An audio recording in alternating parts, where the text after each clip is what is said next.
Move now back to the middle row. Good evening, doctor. Sales manager from shipping company. Is the hell and paradise are there? How as a common person I believe. I don't believe in any religion. Well, ask the question that, how do I know there's hell and heaven? How will a common man believe? I don't believe in a religion. Brother, what is the definition of religion? Religion is a way of life. How you lead your life. Many people say that, I don't mind, I'm just a human being, I'm born, I will do test and error, and I will know how to lead a life. For example, you go to a forest. You are going to a forest the first time. You don't know whether the fruits are poisonous or not. If you start eating any fruit, you may end up eating a fruit which is poisonous and you may die. What do? You ask an expert. Right or wrong? When you get sick, who do you go to, brother? When you are sick, who do you go to? Why?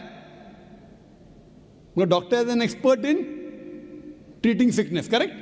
You can't say, I am a human being, I will treat myself. No. That's what the Quran says in Surah Nahl.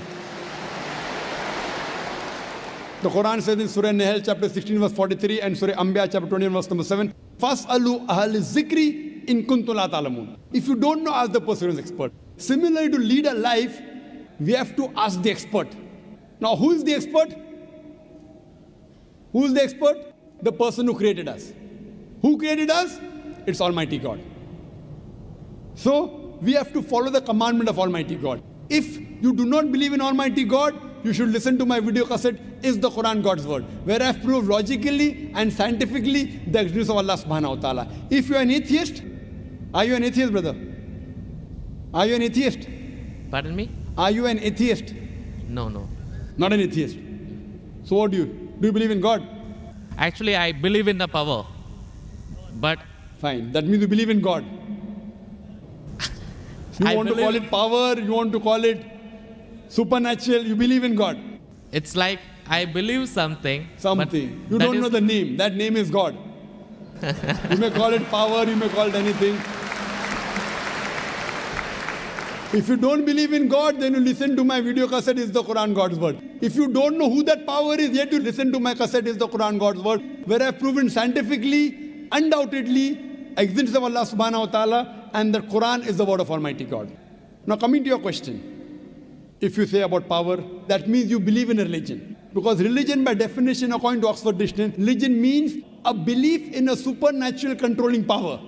Power word is there. That means you believe in a religion.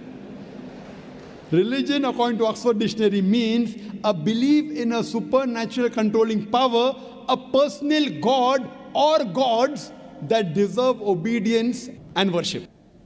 That means you believe in religion, you don't know the definition of religion. So don't say, I don't believe in religion. Religion is English word, brother. Religion is English word. If you open the Oxford Dictionary, it says, religion means a belief in a superhuman controlling power, and you believe in a power. Or a personal God or God that deserve worship or obedience. To know more about that power, you see my video because it is the Quran God's Word. Now coming to your question, basic question, how will I prove that there is hell and heaven? Now if you hear my video cassette, I have proved many scientific aspects in the Quran. If you use science to the Quran, what we come to know that whatever the Quran has said today, 80% can be proved to be 100% correct scientifically. Quran speaks about various scientific facts, which we came to know recently. It speaks about astronomy, it speaks about the spherical nature of the earth, it speaks about the Big Bang, it speaks about the light of the moon is not its own reflected light, it speaks about the water cycle, it speaks about biology, it speaks about botany, it speaks about zoology, it speaks about embryology, all these things. Now, today is the age of science and technology. If we put this test of science to the Quran, what we come to know, 80% whatever the Quran has said is 100% perfectly correct. The balance 20% is ambiguous. Neither right, neither wrong. Out of the 20%, not even 0.01% has been proved to be wrong by scientific fact. It is ambiguous. So what my logic says, when 80% is 100% correct, and not even 0.01% of the 20% is proved wrong, so my logic says that inshallah, even that 20% will be correct. It's a logical belief. I being a medical doctor, Quran speaks about astronomy, embryology, genetics, everything perfect. Then you ask me, brother, you being a doctor, you believe in hell? You believe in heaven? You believe in jinn? You believe in life after death? So my logic says, inshallah, even the other 20% in the Quran, which science hasn't reached up to that level. Science cannot prove it. Maybe science will prove 50 years later or 10 years later. But today science hasn't reached that level. So in this way, I believe whatever 20% which science hasn't proved to be right or wrong, inshallah, even that will be right. This is one way to prove about hell and heaven. There's another way, simple way, without reading Quran. Brother, I am asking a simple question. Is robbing good or bad? Robbing is good or bad? Robbing is bad. Bad. Yeah.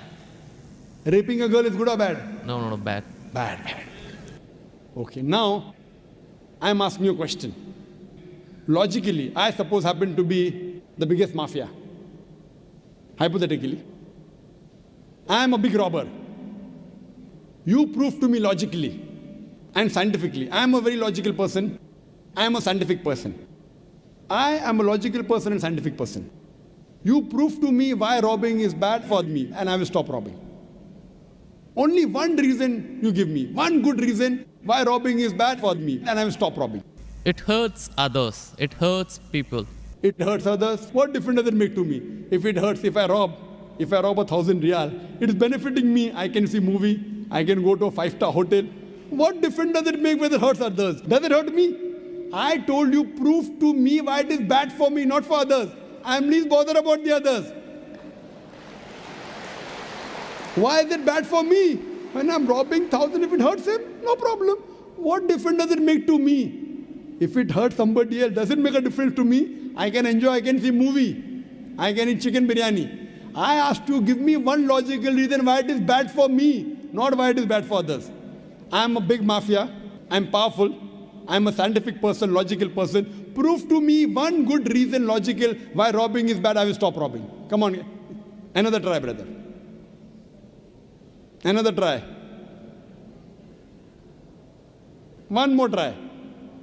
Why it is bad? No answer. No answer. Try. There are 20, 30 reasons, 100 reasons you can give. Actually, as you said, the religion means the way of life. Not religion. Why robbing is bad? Tell me. Don't go to religion. No. I'm coming to the point. No, not point. First tell me why robbing is bad. We'll come back to your point afterwards. I'll come to your point afterwards. When that is the way of life. Not way of life. Tell me why robbing is bad according to you. Why it is bad for me, I will stop robbing.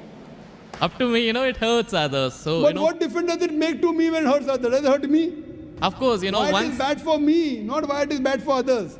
Once we come to the society, we have to face them. Okay, once we come to society, you have to face them. I'm facing them. What's what? Why it is bad for me? The society won't respect us.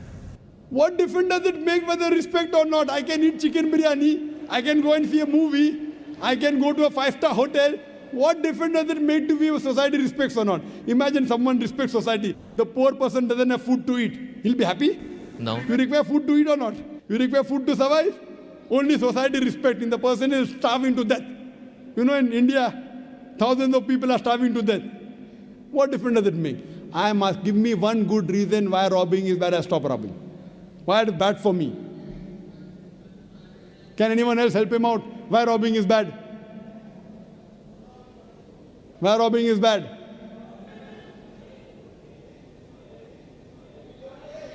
There are various answers. I'll help you out. You may say, police will catch you. Good logical reason. Police will come and catch you. Correct, right or wrong? Correct. But you didn't give the, I'm helping you out. But brother, I told you I'm a powerful mafia. The police is in my pocket. Ministers are in my pocket. Big mafia. See, all the top mafia, the police is in the pocket. They are on my payroll. The police is on my payroll. What will they catch me? Small robber like you should not rob. You will get arrested. I'm a top mafia. The police is on my payroll. Even the ministers are on my payroll. They are in my pocket. So small robber like you should not rob. Big mafia like me can rob. Another reason, I'll help you out. Maybe somebody will come and rob you. Yes. No one can rob me because I've got 100 bodyguards. All of them hiding behind the stage. Bodyguards. Small robber robs, somebody will rob him. No one can rob me because I've got bodyguards. Hundreds of bodyguards with AK-47. So logically, you cannot prove at all why robbing is bad. With all your science and technology, you cannot prove robbing is bad. So shall I take it in that way? It is to make people fear that, if you do wrong things, then when you die. What wrong thing? Where is robbing wrong? First you prove it is wrong, na? Where is robbing wrong? You haven't proved to me robbing is wrong. When you prove robbing is wrong, then you can say don't do wrong things, na? Therefore, what is good, what is right, you require a creator to tell you. You require a doctor to tell you what food is good, what food is bad. This fruit is poisonous, this is healthy for you. Apple is healthy for you, wild berries are poisonous for you. A doctor tells you. There's no better doctor than Allah subhanahu wa ta'ala. Logically speaking, brother, that mafia has got bodyguards. No one can harm him. And believe me, there are many examples. He dies a very comfortable death. But I am asking a simple question now, brother. Don't you think that there should be justice? Brother? Yes. Justice. Someone should punish him or not? Law is there. But the law cannot punish every human being here. Why? There are many mafias in Italy. There are many underworld people in India. And the law can't do anything to them. The law is in their pocket. But yet, you as a common man, don't you think you should be punished? Raping is good or bad? There are many people who rape. They rape the girls. No, nothing. The law cannot catch them. So don't you think he should be punished? Yes or no? Yes. But there are many people you see in this world who are big mafias. They die comfortable, that they are rich, they are millionaires. There should be some justice. The reply is given by Creator. Surah Al-Imran, chapter number 3, verse number 185. Allah says, Kullu nafsin zaikatul maut. Every soul shall have a taste of death. But the final recompense will be on the day of judgment. This life is just mere chattels of deception. If there is no life after death, this life is of injustice. What we say, that the total justice would be on the day of judgment. Our Creator Almighty God will give justice.